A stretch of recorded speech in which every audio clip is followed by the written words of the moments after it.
¿Sabes cuáles son los fundamentos del diseño de las pruebas? Aquí te explico cómo. ¿Para qué diseñar las pruebas? Las pruebas son para diseñar y garantizar una cobertura de pruebas, validar que nada se te vaya a producción, es definir exactamente los escenarios y definir de esos escenarios todas las rutas críticas, alternas y excepcionales que pudieran tener cada uno de ellos. Es garantizar realmente un prediseño de la prueba, identificar que todos los caminos posibles de una transacción puedan ser cubiertas en una prueba y validadas. Esto, diseñar casos de prueba, es una parte más fundamental, ya sea en métodos ágiles o métodos tradicionales, se tiene que garantizar una cobertura, independientemente de la técnica o el diseño que estemos realizando. No hay excusa, tenemos que diseñar las pruebas de una manera efectiva y eficiente. Para garantizar la cobertura, es importante que alguien experto en el negocio nos dé una validación previa antes de que liberemos nuestro diseño o nuestra matriz de cobertura, nuestros casos de prueba. Un usuario normativo tiene todo el conocimiento para poder definir y determinar si realmente estamos en el foco crítico haciendo diseños o únicamente estamos haciendo diseños en una parte que no hay impactos o en una parte que no es tan importante. Tenemos que tener el visto bueno de un usuario normativo, de un analista, de un desarrollador, de alguien especialista en el negocio que nos puede determinar, mira, aquí te falta en esta parte del código o en esta parte del aplicativo funcionalidad,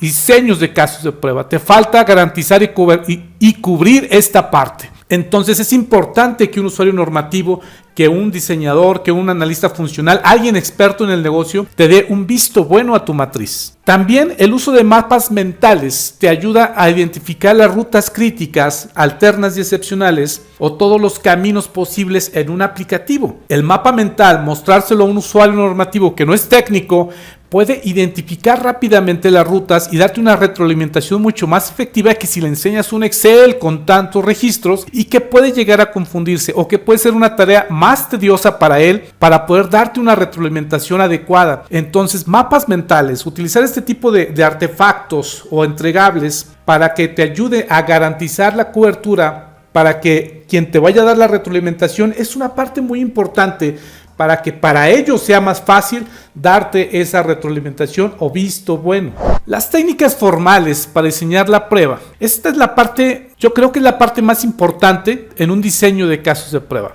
Si estás utilizando técnicas formales o técnicas informales, realmente depende mucho del contexto y del plan de pruebas que tu líder o que tú como líder determinaste en la estrategia de cobertura del proyecto de pruebas. Es importante determinar si se definió utilizar técnicas informales o técnicas formales. Las técnicas informales es quizás una técnica que no tiene un fundamento industrializado, que no es parte de una técnica basada en requerimientos, que no es una técnica que utiliza métodos numéricos o métodos matemáticos para poder derivar casos de prueba o para poder reducir el mundo enorme de casos de prueba que se generaron y que los pretenden reducir a lo más indispensable. Entonces, las técnicas de diseño se determinan dependiendo del contexto del proyecto y también la recomendación del líder de pruebas de qué técnicas se van a aplicar para cada tipo de derivación de casos de prueba. Las técnicas formales es un método industrializado que cualquier persona que tiene un estudio en diseño de casos de prueba conoce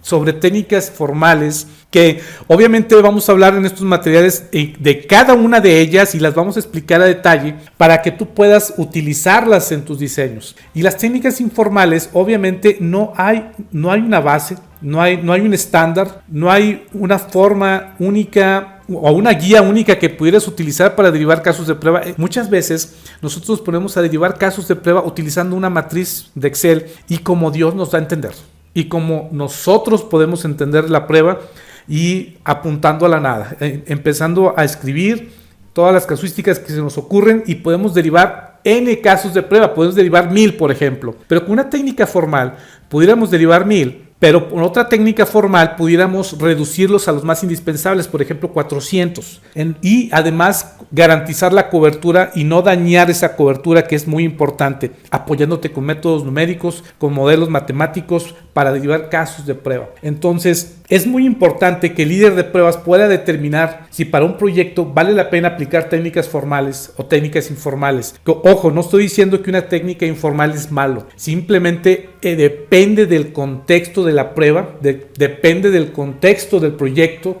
depende del contexto del negocio, de la funcionalidad que estás probando, y obviamente esto tiene que ser aterrizado en una estrategia de prueba y posteriormente en un plan de prueba. Entonces las técnicas formales para diseñar casos de prueba, vuelvo a repetir, el líder de pruebas es responsable de determinar si es el uso de una técnica formal o es el uso de una técnica informal para derivar casos de prueba en este proyecto. Conocer el negocio, los aplicativos y el escenario de prueba realmente es la parte más medular o importante en el diseño. Además de conocer las técnicas, pues obviamente tú tienes que entender qué es lo que vas a probar. Si no sabes lo que vas a probar, estás apuntando directamente a la nada. Entonces es importante que tus diseños estén basados previamente a una transferencia de conocimiento, a esa transferencia de conocimiento del aplicativo, de la funcionalidad, de cómo opera el negocio, con qué usuarios, qué transacciones son los que vas a utilizar, cuál es el contexto de estas transacciones, cómo le impactan al usuario final estas transacciones, para que tú puedas ponerte en los zapatos del usuario final y diseñar todas las defensas en casos de prueba, o traducir esas defensas en casos de prueba y poder generar un diseño especial para ese aplicativo, para ese proceso de negocio, todos esos escenarios y casos de prueba, y entonces que tus diseños sí apunten realmente al objetivo de la prueba y no a la oscuridad. Las herramientas de diseño son herramientas que te ayudan a documentarlo, que te ayudan a asistir en el diseño. Son herramientas que te ayudan a darle orden, a generar una reusabilidad del mismo diseño.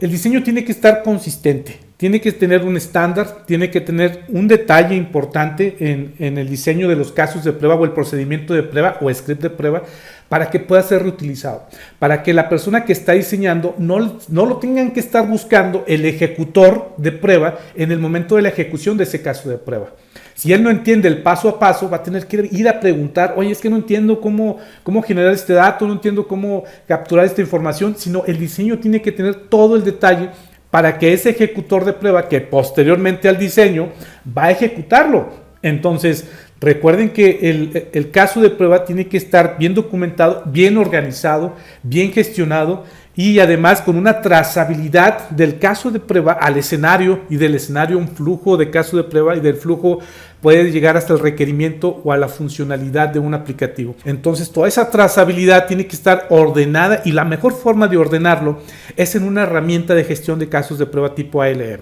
Hay herramientas que son de open source o software libre, hay herramientas de licenciamiento, y estas herramientas tú las configuras para que puedas tener toda esa trazabilidad para documentar un diseño adecuadamente, y para poder asistir en los diseños, y para poder asignar ahí mismo el trabajo de quién va a diseñar qué o quién va a ejecutar qué más adelante, y poder tener una organización de la prueba de la forma más adecuada. La revisión entre pares definitivamente es una parte importante para poder revisar esos productos intermedios que están trabajando los testers o los diseñadores o los ingenieros de prueba. El diseño y las matrices de prueba es muy importante que alguien más te le dé una revisión muy rápida al menos, y que puedas tener un visto bueno de un tester adicional.